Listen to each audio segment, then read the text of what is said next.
Hello and welcome in. Please do not leave your luggage unattended on the station.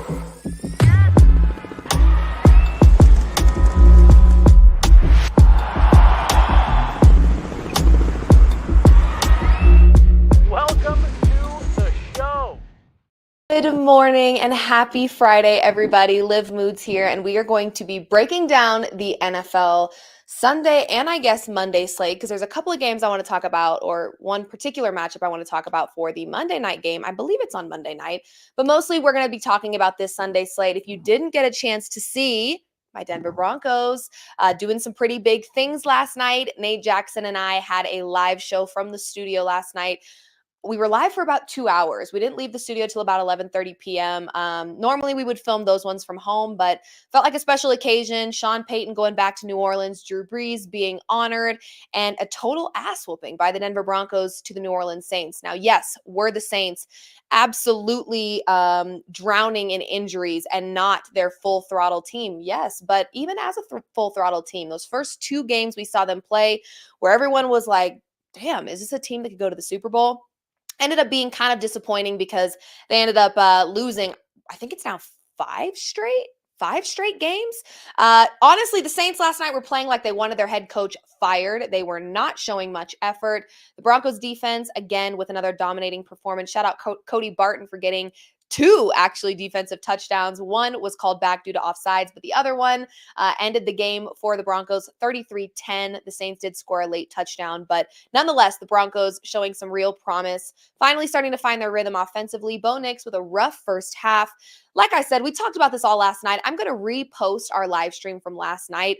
We had a little weird glitch with Twitter last night where our stream wasn't being pushed out. So for the first hour of the show, we didn't have many viewers, but once it started working again, we got about 3,000 live viewers hanging out with us, talking all things Denver Broncos. So it is still up on my page. I will go ahead and repost that today. If you missed it, I want you to go ahead and take a look at that.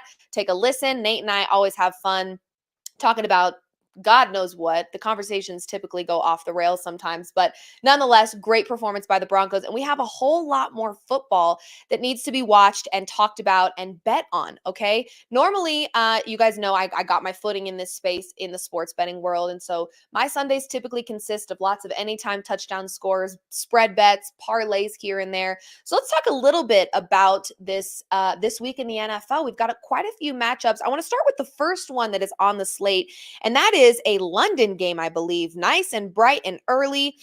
We have seen this Jags team play in London before. But this matchup should be very interesting. Both of these teams 1-5, not a great start to their season. But I think more disappointingly, the Jaguars. There was a lot of promise for this team, a lot of excitement around this team. Trevor Lawrence got paid some pretty large amounts of money in the offseason, so the expectation is high. Anytime these quarterbacks get paid a lot, this is your franchise quarterback. And if they can't make it work, well, then what do? Throwback to the Denver Broncos, paying Russell Wilson way more than he deserved and being very highly disappointed. I'm sure Jags fans are feeling that way a little bit right now. Jags have been off to a really rough start. 1-5, like I said, they are fourth in the AFC South, and the Patriots fourth in the AFC East. So they are both at the bottom of their respective divisions. Now, the reason I want to talk a little bit more about the Jags side of this game, I would have thought that the last game they played was a do or die for Doug Peterson, but no, he's still here. And honestly, to me, this will be the final straw. If Doug Peterson cannot get a win against this very struggling Patriots team that has a young quarterback, an unproven quarterback. Yes, this is a well-coached Patriots team in terms of their defense. They've always been very defensive-minded. And I think in that first game that they played, they showed a little bit of promise and a little bit of excitement when they took down, who was that? The Bengals in an upset 16-10. Although the Bengals have also had their long list of struggles this season. To me, Doug Peterson, I'm not sure if you can save your job, but if you can, this is the moment to do so. They are playing in London right now. The Jags are a 6-point favorite. Now, when we're talking about teams against the spread, if you are new to the world of sports betting, against the spread basically means that you are betting on how much a team wins by. We're going to keep it simplified here. You can also bet on the underdog to hopefully bet against how much they will lose by. So when Vegas sets a line, in this case, a 6-point spread. Vegas is predicting that the Jags will win by at least 6 points. So if you take the Jaguars against the spread, you are saying, I believe this Jags team can win by more than 6 points. It has to be more. Otherwise, you get a push. You don't make your money, but you also don't lose your money. Now, if you bet on the Patriots in this situation at +6, you're saying basically they're going to lose by less than that. Vegas is giving Jags way too much credit here. I think the Patriots can keep this closer than a 6-point game. So if you bet on the Patriots +6, you're saying they're going to keep it closer than 6. If you're betting on the Jags -6, you're saying the Jags will win by more than 6 points. I believe in them. Doug Peterson's back is against the wall. It's do or die for him. He's got to make it work. So do with that what you will. But if you want to know the trends here from an against the spread perspective, right now, this Jags team is 2-4 against the spread, meaning 2 times they have covered the spread that Vegas has given them, 4 times they have not. Now, as for the Patriots, they are 1-4-1, meaning they have covered once, they have not covered 4 times, and that push I talked about, they've had that 1 time this season. So both of these teams, not so great against the spread. Would love to know from you guys what you think in this one. To me, this is absolutely a stay away game. Anytime I look at a matchup and I'm like, I don't know. It's 2 crappy teams, 2 struggling offenses, 2, injured rosters. I'm staying away. To me, this is a stay away game, but I do think Doug Peterson, this is your moment. If you're going to turn this season around and or save your job, we know the coaching turnover rate in the NFL moves pretty quickly, sometimes quicker than it should. We know in many situations that the coach is the fall guy. We saw that in New York with the Jets, okay? They were struggling. They were not winning games the way that Aaron Rodgers thought that they should, okay? And so Robert Saleh, see ya, on to the next. Well, they didn't get a win against the Bills, although their offense did look significantly improved. They still did not get a win. Their defense, to me, was what struggled without Robert Saleh. He is a defensive-minded coach. So again, grass isn't always greener on the other side. Just because you get rid of a head coach doesn't mean it fixes your problems. That being said, I do think Doug Peterson hasn't been a great fit for this Jags team, hasn't proven that he knows how to coach this team to success. Trevor Lawrence is a good quarterback. Let's not forget that. He is good. There's a reason that he got paid. Let's also not forget this is the NFL. They're all good. They're all good in their own respective ways. Nate and I spent a lot of time on our shows talking about this. These 53-man rosters are good. There should never be a time where you lose a quarterback or you lose one of your best defensive players, for example, Pat Surtain, and your team falls to shit. It should never happen. This is the NFL, the highest level of football. If you can't figure it out, well, then I don't know what to tell you. So, Doug Peterson, this is a do or die spot for you, in my humble opinion. You've got to find a way to get it done. And if you can't, well, I don't know what to tell you. I really do. Honestly, I thought last game was going to be do or die for this team. If you guys don't remember, they lost to the Bears 16-35. And before that, they were playing in an international game again and lost to the Jets. No, they didn't. They actually beat the Jets internationally. Didn't they? Yes, they did. Let me see. It wasn't. No, they didn't play they haven't played internationally yet. I'm so sorry. That was the Vikings. My bad. They did get a win against the Colts, 37-34. That offense showing some promise there, obviously defensively, maybe not so much, allowing the Colts to score 34. But then to lose against the Bears is tough. Now, I will say, in that Bears game, there was a little bit of an advantage there. I personally felt like for the Bears, we know that out in Florida, there has been the hurricanes, and I believe, if I read correctly, the Jags weren't able to get to the stadium, to the practice facilities as quickly as the Bears were. The Bears had a little bit more time there. They were able to get there a little bit smoother. So there was a bit of an advantage there for the Bears, but that does not justify one of the top paid quarterbacks in the league still having a 1-5 record to their season. So yeah, Doug Peterson, it's do or die for you, buddy. That's truly how I feel. If you're going to turn this thing around and if you're going to save your job, now is the time to do so. Okay, let's move on. Lions-Vikings. That is a matchup that I am highly, highly, highly excited for. We have 2 undefeated teams left standing in the NFL right now, one of which is the Vikings. Sam Darnold really shocking the hell out of people. By people, I mean me. I did not anticipate that Sam Darnold would be able to do what he has done with this Vikings offense this season. He's been great. He is an impressive 5-0 to start his season. Even more impressively, that against the spread thing I was talking about. Yeah, perfect 5-0 for this Minnesota Vikings team, meaning whatever Vegas has predicted they would do, they have done. Okay, they have not disappointed people yet. When they went into their international game against the Jets, they were not only a perfect 4-0, but they were 4-0 straight up, meaning they won the games, and also against the spread. Like I mentioned, perfect against the spread record. But it gets better. They were a perfect 4-0 straight up and against the spread in the first quarter, the first half, and the full game. This Vikings team is dominating from a betting perspective. And you can make money off of this team. If you have bet this team for the first 5 weeks of play, you've been feeling pretty good and your pockets have been pretty happy. However, I hate to be the bearer of bad news here, but to me, this Lions team is the toughest opponent this Vikings team will have faced thus far.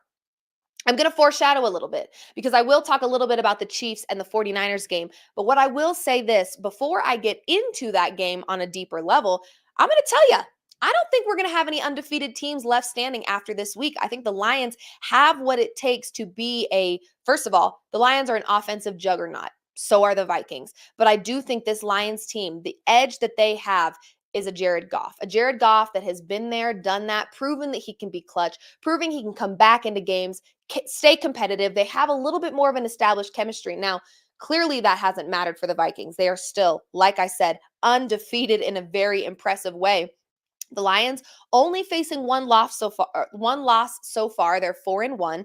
But this is a divisional matchup here. The NFC North is far more impressive than I thought it would be. The Vikings are sitting at number 1, but I think this Lions team is out for blood here. You know how these division games go. We saw it with the Denver Broncos. No matter what the rosters look like, broken, healthy, it doesn't matter. When it's a rivalry, when it's a division matchup, anything can happen. I do think I'm going to give the edge here to the Lions, despite the Vikings being undefeated. I like the Lions in this spot a lot, and I do think the Vikings will no longer be undefeated after this game. I think it goes back and forth offensively. I really anticipate this being a high-scoring affair. Now, if you wanted to bet on the total, I will tell you what that is right now. The total we're looking at for that matchup is 50.5, meaning Vegas thinks the exact same thing I do. This will be a high scoring affair. Now, would I take the over or the under? I'm leaning over here. I'm leaning over. I think there's going to be more offense than defense. That's my personal opinion. Now, when we're talking about the head-to-head matchups between these two teams over the course of the last 5 games they've played against each other, dating back to 2021, the Lions won last year. The Lions won the year after that, or year before that. The year before that, they also won. And then the Vikings squeaked one out in 2022, 28-24. These games have been pretty close. We had 29-27 in 2021. The Lions won. 28-24, Vikings won. 34-23. That was the largest spread. And then we had 30-24 in 2023 and 30-20. Like I said, the Lions have won 4 of the last 5. The Vikings were able to get one in there, but only won by 4 points. Like I said, I think this is going to be a very, very close game. And I think Vegas agrees. The spread is a virtual pick'em. 1.5 points is what the Vikings are favored by. They are playing at home, which we know home field advantage does matter. It doesn't always make a difference. Just ask the Denver Broncos, who've only won 1 game at home, but it does matter. However, I just think the Lions are ready to go. I think that they're fired up. They play consistently good football. It's not that I'm waiting for the Vikings to disappoint and to, fall off, kind of like what we saw with the Saints after the first 2 games. But I just think this is an offensive juggernaut of a matchup here. And I do feel like I trust this Lions offense a little bit more. When we also look at who these teams have played, let's break that down. The Lions took on the Cowboys, the Seahawks, the Cardinals. The only loss they have faced so far is to the Buccaneers. That was a 16-20 loss for them. And then they took on the Rams. All of those teams, to me, have very high power offenses. So they know how to go head to head. They absolutely kicked the snot out of the Dallas Cowboys, aka America's team. Freaking A, I'm sick of that crap. And this Vikings team took on the Jets, took on the Packers, took on Houston, took on the 49ers, and took on the Giants. Both of these teams have played fairly tough matchups and have done very, very well. So again, it's a virtual pick'em for a reason. Vegas doesn't even know how this thing is going to end. They're like, hell, it could go either way. Both of these teams are absolutely on a heater right now. But I have to say, I give a little bit more of my trust right now to a guy that goes by the name of Jared Goff. So I'm going to rock with the Lions in this one. I don't think that the Vikings will stay undefeated after this week. That being said, the Vikings are incredible. I've been loving watching them play. Somebody said the Edna mode glasses add some credibility. I appreciate that. I really do. Listen, sometimes, when you're tired, this is a little trick for women. Couple of things here. When you wear big glasses, typically you're trying to maybe hide some exhaustion. That is me tonight. Like I said, we left the studio from downtown. I've got about a 30-minute drive. Left the studio around 11:30, got home at midnight, kind of late for me. And I couldn't really bring myself down to relax because I was so amped up about the Broncos dub that, yeah, these glasses are kind of hiding a little bit of my how do you say, exhaustion? Yeah. So appreciate that. I'm glad it adds credibility, but mostly it's just hiding my designer eye bags that are under my eyes. But much love to you. Thank you. I also see you, Cedric, here. Thank you for joining. You're always the first one here. Much, much, much appreciated. And hey, Liv, good analysis. Thank you so much. Listen, this was a daily update that I wanted to do today because I love football. I freaking love football. I love talking about football. I love betting on football. And if I can encourage you guys to play some bets or to have a little fun and maybe you're stuck on one side or the other, you don't know how you want to bet a game, we can talk through it. And I'm not always right. So feel free to get in the comment section, get in the chat, and let me know how you're feeling about these games. Do you think that the Vikings will remain undefeated after taking on the Lions this weekend? I say no, but I want to know from you. Let me head over to Twitter really quick, repost this video, get some more people in here. But again, for those of you that are here, thank you for hanging. Thank you for the little compliment on my Edna mode glasses. I do really love them, mostly because it's hiding my exhaustion. So thank you so much for that. Okay, talked a little bit about the Vikings-Lions matchup. To me, probably one of the more exciting games on the slate. Want to spend a tiny little bit of time talking about the Jets. Yeah, I'm just as sick of talking about this damn team as you are. More importantly, I'm just as sick of talking about Aaron Rodgers as you are. Can Davante Adams save the Jets? Well, here's what I'm going to tell you. And here's a perspective you maybe haven't thought about. Aaron Rodgers is still Aaron Rodgers, right? We haven't seen him as sparkly and shiny as we have in years past. I do think he's losing a little bit of shine and sparkle here, folks. He's not getting any younger. And the league is getting younger, okay? We're seeing 17-year-old kids who just got their license a year ago balling in Alabama. This league is young. This league is physical. This league is strong. Aaron Rodgers, kind of getting old, okay? And Aaron Rodgers also has spent a little bit of extra time, more than we saw him when he was in Green Bay, talking about things that are not so football related, right? Inserting his opinion on things that aren't so football related. Going to Egypt instead of going to mini camp. Listen, does Aaron Rodgers necessarily need mini camp? No. But did the culture of the Jets need mini camp from Aaron Rodgers? Probably. Okay, you were injured all season long when everybody was high on the Jets. They've got Aaron Rodgers. They're going to the Super Bowl. Then you get injured, which was not your fault. I'm not blaming you for that. But then when it's time for you to step back into that role, that leadership role, I haven't seen much leadership from Aaron Rodgers. Full transparency, whether or not it was Williams' fault that ball got intercepted at the end of that game, to be honest, doesn't matter. Doesn't matter. You had 0 passing touchdowns against a struggling Broncos team, although our defense does not struggle. You had 3 interceptions in London.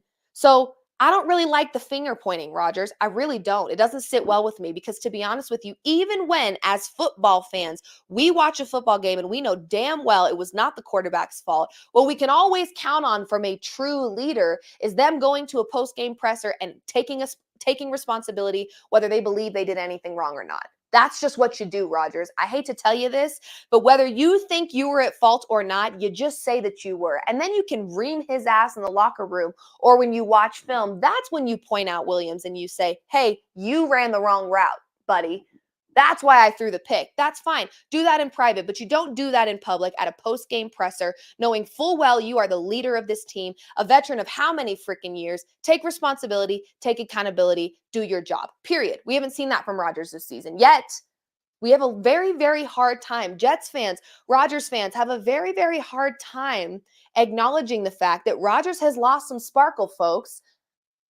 I mean, am I the only person seeing this, or do we need to wipe the Edna mode glasses here? Come on now, wake up. Smell the coffee. Let's wake up. Let's figure it out, okay? I'm not a huge fan of Rodgers, as you could tell. I could probably rant about this for another 25 minutes. But back on what I brought up in the first place. Can Davante Adams save this Jets team? Well, the reason I brought up Rodgers is because I believe many times in his career, Rodgers has had a bit of an attitude problem. And when Rodgers doesn't like the team he plays for and or isn't perfectly aligned with how things are going, he plays like shit. Let's call it what it is, okay? Rodgers got what he wanted. Salah's out of there. We saw many moments in the last few weeks where he's pushing Salah off. He's kind of, throwing little passive aggressive jabs at Salah in post-game pressers. Again, avoiding accountability per effing usual. He got Salah out of there. You got what you wanted, Rodgers. When Rodgers says jump, we all say how freaking high. Not me, though. If Rodgers tells me to jump, I'm going to say, why? You jump. You jump, buddy. You're the one making millions of dollars. You jump. I want to see you get up there, okay? Get your feet off the floor. Anyway, Rodgers got what he wanted. Salah's gone, okay? Then Rodgers got double what he wanted. Conversations about Williams, who apparently is the reason for the interception. I'm sorry. Listen to me. I understand he may have ran the wrong route, but it was also an underthrown ball, period. Sorry, call it what you want. It is what it is. Yes, his receiver fell. Okay, whatever. How do you explain the other interceptions he's thrown over the last few weeks, huh? Yeah. How do you explain that Salah got kicked out of there and the defense looked worse than it's looked in weeks past? Yes, the offense looked better. What about the defense? There's 2 units on the field, Rodgers, all right? You do an awful lot of finger pointing and not a lot of accountability taking, and it's aggravating, as you can tell.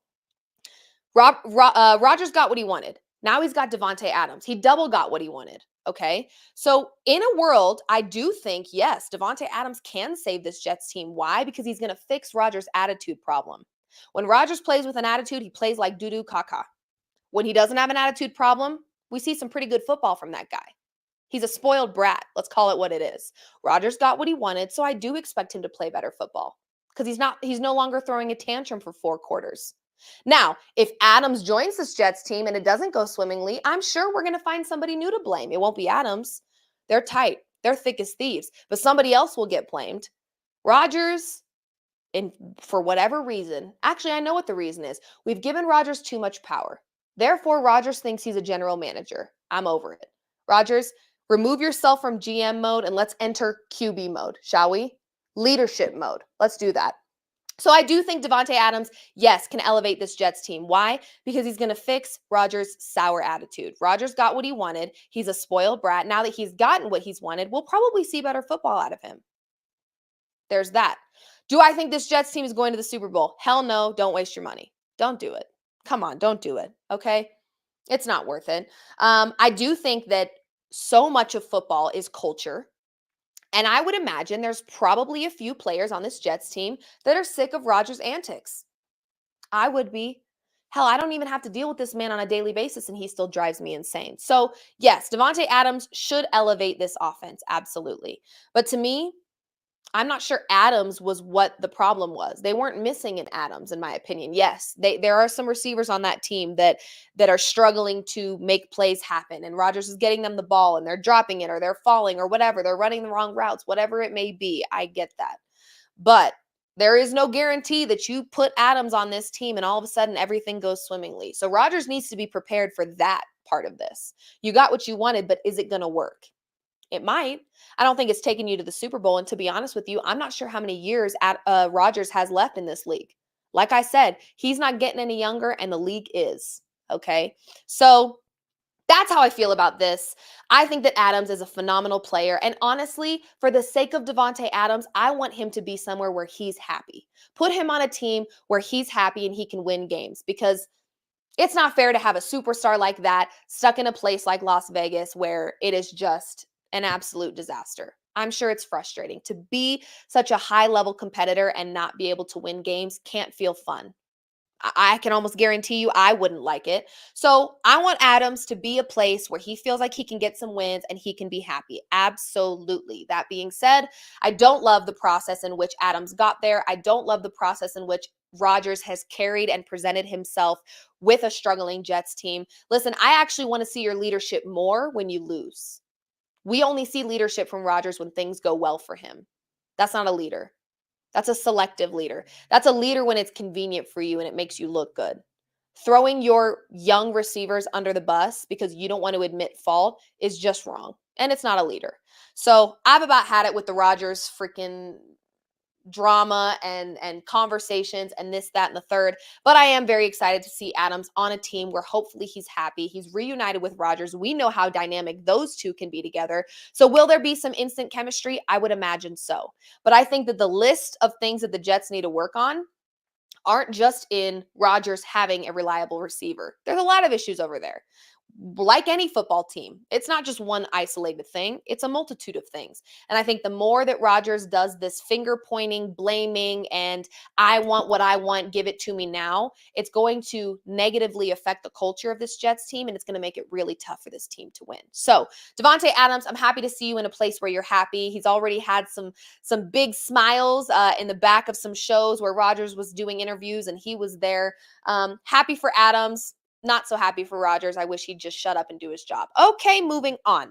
The next thing that we're going to talk about here is, well, let's actually, I didn't actually let my producers know about this one, but very briefly, we'll talk a little bit about this 49ers Chiefs game because, like I said, I did make a pretty heavy loaded statement at the top of this show and said that I don't think that the Chiefs and the Vikings will remain undefeated after this week. I stand by that. I, if you guys don't know, have had the honor of flying to San Francisco and co-hosting a podcast with Deebo Samuel once a week for the whole NFL season. And I got a chance to sit down with Kittle and with Deebo and talk a little bit about this matchup. If you know, you know. This 49ers team has struggled to get over the hump that is the Kansas City Chiefs. Join the club, okay? 49ers, join the freaking club. It's a hump that is hard to get over. However, I think that this 49ers team is clicking at the right time. Brock Purdy, whether you think he's just a game manager, which at times I have said those exact same things, he is consistent, he protects the ball, and he does his job, period. You can't knock him for that. He does exceptional work with what he is given. This 49ers team also has had some injuries to their lineup and has still found ways to remain competitive. Deebo had a wonderful game last week. Same goes for Kittle. They have a lot of talent, and the Chiefs are dealing with a few injuries. We know that Rice went out. I think it's going to be a competitive game for sure. I think the largest struggle that this 49ers team is going to have to face is the way in which this Chiefs defense has been playing. This defense is arguably one of the best right now, and it's scary anytime you've got the word best and the word Chiefs in the same sentence, because when I saw, I'm not going to speak for everybody, but when I saw their receiver group last season, I didn't think it was all that threatening. Well, they turned around and they won a Super Bowl. So this is a team you can never count out. When you've got Patrick Mahomes on the field, there is always a win that is hovering in the air. But I really do believe in this 49ers team right now. I think they're clicking at the right time despite having injuries.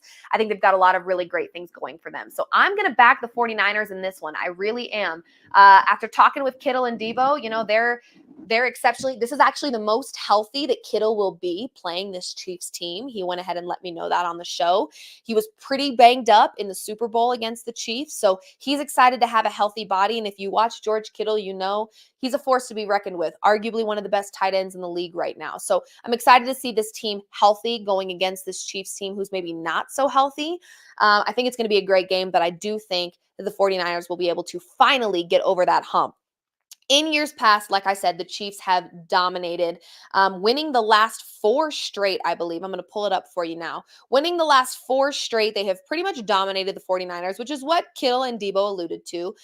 Yes, 4 straight. It was a 25-22 win for the Chiefs. Last year, a 44-23 win in the year 2022, 19-16 the year before that, 31-21 the year before that, and then the 49ers were able to squeak out a win in the year 2019, 27-17. Okay, so yeah, the Chiefs have been a tough team for this 49ers team to beat, but again, coming off of that Super Bowl, I'm sure they've tasted blood a little bit. They're out for revenge. They want to get it done, and I think that they've got what they need to do that. So I'm going to go 49ers upset the Chiefs this week. Chiefs are no longer undefeated. That does not mean their season is over. It's a long season, and they've still got Patty on their side, okay?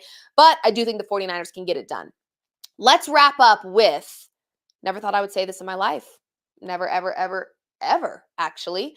But I think this week I'm going to be a Cardinals fan, okay? I'm going to be a Cardinals fan. well, these are the St. Louis Cardinals, the baseball team, but I'm going to be an Arizona Cardinals team. Doesn't matter. I'm going to be a Cardinals fan. If that means the baseball team, fine. I'm going to be a Cardinals fan this week, okay, folks? Because I'm going to tell you what. Chargers taking on the Cardinals, okay? Chargers taking on the Cardinals this weekend. The Chargers are a 2-point favorite, and they are playing actually on the road in this one.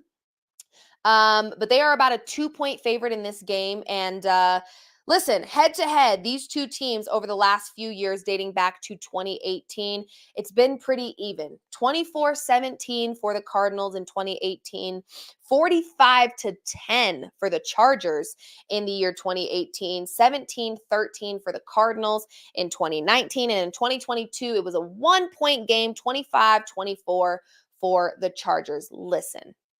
I'm a Chargers fan this week, or I'm a Cardinals fan this weekend for one reason, okay? Someone said Cardinals, LOL, they can't stop a nosebleed on defense. Wow. That's a good one. That's a good one. Listen, you're right. And this Chargers defense looked pretty great against the Denver Broncos and has actually looked great all season long.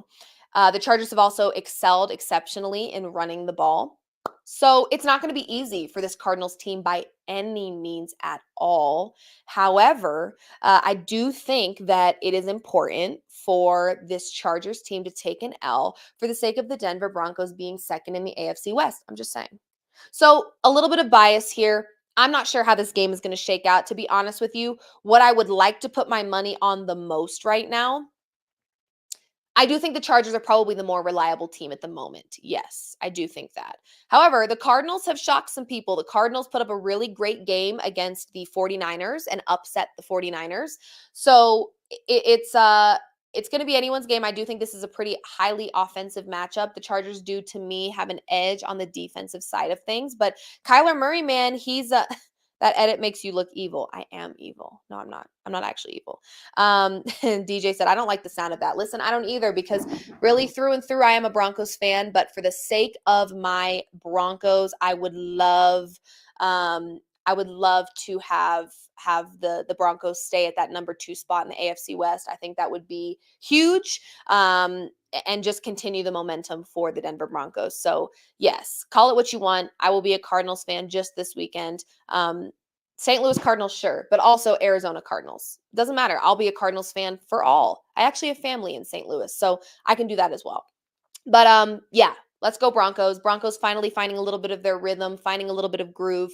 And, their schedule doesn't get any easier. Nate and I talked a little bit about that on our show last night, about the fact that, this Broncos team is, yes, finding some groove here. Bo Nix looked a little nervous, played a little shifty in that first half, but in that second half was able to calm his nerves, find his footing a little bit, and make some things happen. So happy with what we saw last night. But again, we've got the Panthers this coming weekend. They have a mini bye, obviously playing on Thursday, but this coming weekend they will have the Panthers. That should be, again, you can't count out any NFL team these days. Should be a little bit of a breather game for them. Hopefully they take advantage of that. And then after that, they're seeing the Ravens. They're seeing the Raiders again. They're seeing the Chiefs. Their schedule doesn't get any easier moving forward. So this is really an opportunity for the Broncos to continue to build off of everything they're doing this year. So, yeah, this Chargers Cardinals game should be interesting. If you don't know, I can tell you that the Chargers are 3-2, Cardinals 2-4. So again, we'll see. We'll see how it goes. Let's just say here's to hoping the Chargers take an L so that the Broncos can be number 2 in the AFC West. Oof, we'll see. But anyway, this has been another daily Guerilla Sports Daily with Liv Moods. Happy Friday. Thank you guys so much for hanging out with me. I will be live again today at 12:30 p.m. Mountain Time to talk a little bit of Denver Nuggets. And let's just say this, my tone is starting to slightly change around Jamal Murray, so you're not going to want to miss that. I'm going to have to tuck my tail a little bit Although one preseason game isn't going to make me completely change my mind, I am starting to get a little more comfortable with what Jamal Murray's doing, especially against the Timberwolves just last night in the preseason game. So we've got lots to talk about today in regards to the Denver Nuggets. Make sure you guys are tuning in at 12:30, and then at 1:30, our hockey coverage will be talking all things Colorado Avalanche. I believe it's game day for the Avs, if I'm not mistaken. I believe they had a morning skate this morning. They're, of course, over there getting you guys all sorts of coverage if you're a hockey fan. So, like I said, like I always say, make sure you're following Guerilla Sports on all things social. Subscribe to our YouTube.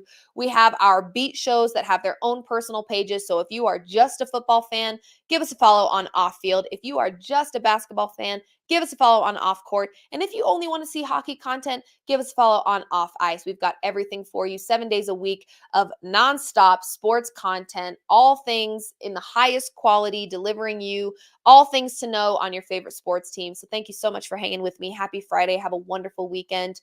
Much love to you, and we will see you in just a little bit, couple hours to talk all things Denver Nuggets. Bye.